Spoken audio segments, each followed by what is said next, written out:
En vídeos anteriores hemos definido el concepto de momento de inercia. De alguna forma, de forma cualitativa, he dicho que el momento de inercia es la resistencia que pone un sólido rígido a la hora de ponerlo en rotación. Es decir, a mayor momento de inercia me cuesta más ponerlo a girar. Si os acordáis, en el vídeo de la energía cinética, cuando aplicábamos e intentábamos calcular la energía cinética de un sólido rígido, el truco consistía en darse cuenta que todas estas partículas, en este caso mi sólido rígido de 3 partículas, por tener la distancia entre ellas constante, giran todas con la misma omega, con la misma velocidad angular. Y hemos dicho que la energía cinética, ¿vale?, era un medio del momento de inercia por omega cuadrado. Bien, cuando nuestro sólido rígido está compuesto por partículas puntuales que mantienen la distancia entre ellos, la receta para calcular el momento de inercia es bien sencilla, es el sumatorio que tenéis aquí que hemos visto en otros vídeos. Es decir, sería coger la primera masa, calcular cuánto es esta distancia hasta el eje de rotación y hacer los kilos que pese por la distancia al cuadrado. Y con todas ellas tengo que ir haciendo lo mismo hasta terminar con todas las partículas que componen mi sólido rígido. En la práctica no vamos a tener sólidos rígidos formados por partículas puntuales. Lo normal va a ser un sólido continuo, algo macroscópico, por ejemplo esta barra de aquí, un disco, figuras sencillas o una esfera, cilindros, etcétera, etcétera, que rotan en torno a un eje. Por lo tanto, esta receta que hemos dado para partículas discretas no nos sirve. No nos sirve porque aquí tenemos infinitas partículas puntuales, digamos, que forman mi sólido rígido continuo que no cambia de forma. Entonces, la generalización de esta expresión sería convertirlo en integral. Ya sabéis que cuando tengo muchas partículas, cuando tengo infinitas partículas, bueno, pues a cada una le asocio una diferencial de masa y tengo que sumar en forma de integral, porque tengo infinitas, toda la contribución de cada uno de los diferenciales de masa, multiplicarlo por la distancia al cuadrado desde el eje de rotación y recorrerme todo el volumen. Estos son integrales triples. Es más, veremos a continuación que el momento de inercia esto no es ni siquiera un escalar, es una matriz tensorial que se escapa un poco de los objetivos de este curso. Para nosotros siempre va a ser un escalar. ¿Por qué digo esto? Bueno, pues porque no tenéis las herramientas matemáticas necesarias en primero de carrera para hacer integrales triples. Por lo tanto, nos vamos a limitar como ejemplo al cálculo del momento de inercia de esta barra, teniendo en cuenta que si su eje de giro es el centro, es decir, el centro de masas, o está girando en torno a uno de los puntos de los bordes, ¿vale? Bien sea este o este otro. Lo veremos como ejemplo porque es una integral muy sencilla, unidimensional, y luego el resto de los momentos de inercia, bueno, pues alguien los habrá calculado para nosotros, ¿de acuerdo? Y los adoptaremos de una tabla que os tenéis que aprender de memoria, ¿de acuerdo? Pero bueno, una vez en la vida hay que ver cómo se calcula el momento de inercia utilizando la integral, ¿de acuerdo? Entonces, ¿qué es lo que hacemos? Bueno, pues como os decía, en vez de separar en partículas puntuales, yo tengo una barra que está girando en torno a este eje y lo que hago es genero elementos diferenciales de masa, ¿de acuerdo? Y tengo que sumar mediante una integral la distancia al cuadrado, esta x que hay de aquí hasta aquí, ¿de acuerdo?, por el diferencial de masa. Y tengo que barrer así toda la barra, ¿de acuerdo? Bien, aquí el truco es, vamos a suponer en primer lugar que nuestra barra es homogénea, quiere decir que la densidad es igual en esta zona que en esta otra zona. Por lo tanto, para dar el salto de masa a geometría que yo pueda integrar, vamos a utilizar la densidad. En este caso, la densidad lineal, porque es un objeto unidimensional. Es decir, que solo existe, digamos, a lo largo del eje X. No tiene ni grosor en el eje Y ni grosor en el eje Z, por mucho que aquí se haya pintado. ¿De acuerdo? Entonces, la densidad, que será la masa entre lo que ocupa, en este caso ocupa una longitud L mayúscula, ¿vale?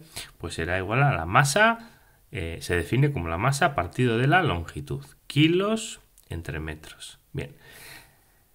La densidad permanece constante, lo que quiere decir que yo puedo tener en cuenta toda la masa de la barra y dividirlo entre todo lo que mide la barra, o fijarme en un diferencial de masa, que es este de aquí, que os he dibujado, y dividirlo por lo que ocupa el diferencial de masa este, que en este caso, al tratarse de algo unidimensional, ocupa diferencial X. ¿De acuerdo?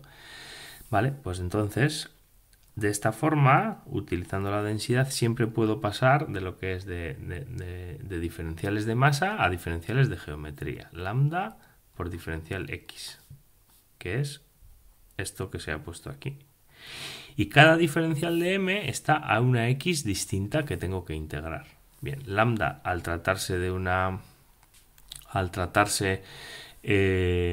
algo homogéneo y constante puede sacarse fuera de la integral. Entonces esta integral de aquí me da x cubo partido por 3 que tenéis que integrar. Y aquí es la diferencia entre que el eje esté en el medio, pasando por el centro de masas, o que esté en uno de los vértices.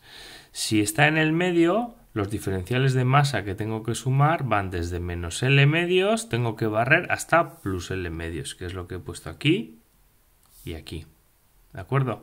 Mientras que si está en el vértice, yo tengo que sumar los diferenciales de masa. El primero está en 0, está aquí, hasta L. ¿De acuerdo?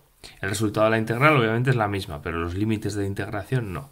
Y como os decía, el resultado de la integral es x cubo partido por 3 y en este caso tendré que sustituir los valores desde menos L medios a L medios. Y usando que lambda es igual a m partido por L, ¿vale? Hacéis estas dos cosas y os dará que el momento de inercia girando respecto al centro de masas es un 12avo de m L cuadrado. ¿De acuerdo?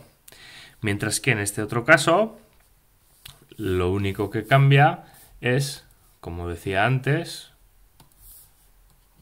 que los límites de integración ahora son desde 0 hasta L, ¿vale?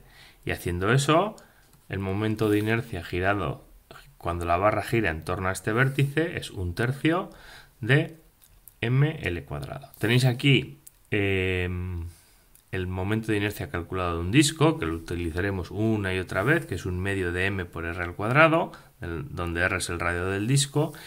Y bueno, aquí hay que elegir el diferencial de masa, este que tenéis aquí, e integrar todos los anillos desde 0 hasta el vértice. Como os decía, esto en realidad es una integral doble, porque para hacer este anillo primero hemos integrado en función del arco, del ángulo, y luego hemos integrado los r's. No es algo que habéis dado en matemáticas, por lo tanto, bueno, pues tenéis que saber simplemente que existe, no cómo se consigue la integral, pero el resultado sí que nos interesa y lo utilizaremos constantemente. ¿De acuerdo? Bueno, pues ya para terminar este vídeo, como os decía, tenéis que saberos esta tabla, que son figuras geométricas básicas que alguien ha hecho las integrales para nosotros. Tenéis que tener en cuenta cuál es el eje de rotación. Este es el caso de un anillo que gira en torno al centro, mr cuadrado, pero no es lo mismo que si girase, por ejemplo, como aquí abajo, en torno a una de las diagonales del anillo, que sería este caso, entonces daría un medio de la masa por el radio del anillo al cuadrado. ¿De acuerdo? Aquí tenéis pues un disco o un cilindro, que es lo mismo, las barras que hemos visto, la esfera y poco más. En ciertos casos incluso se os dará el momento de inercia si fuese una figura que no está en esta tabla. Lo que sí me interesa aquí enseñaros, y una vez más sin demostración, es cómo calcular el momento de inercia de un sólido cuando conozco, porque alguien me ha dicho, el momento de inercia, por ejemplo, que pasa a través del centro de masa. Si yo quiero calcular el momento de inercia de cualquier eje paralelo a este, lo único que tengo que hacer es coger el momento de inercia respecto a este eje, ¿vale? Respecto a este de aquí, y sumarle la masa total del sólido por la distancia al cuadrado que haya entre el nuevo eje de rotación. Aquí hay que tener en cuenta que este momento de inercia está calculado respecto a este eje y la condición es que ambos ejes tienen que ser paralelos, ¿de acuerdo? Entonces lo podéis demostrar, por ejemplo, con este ejemplo. Podéis fijaros si en la transparencia anterior hemos visto, ¿vale?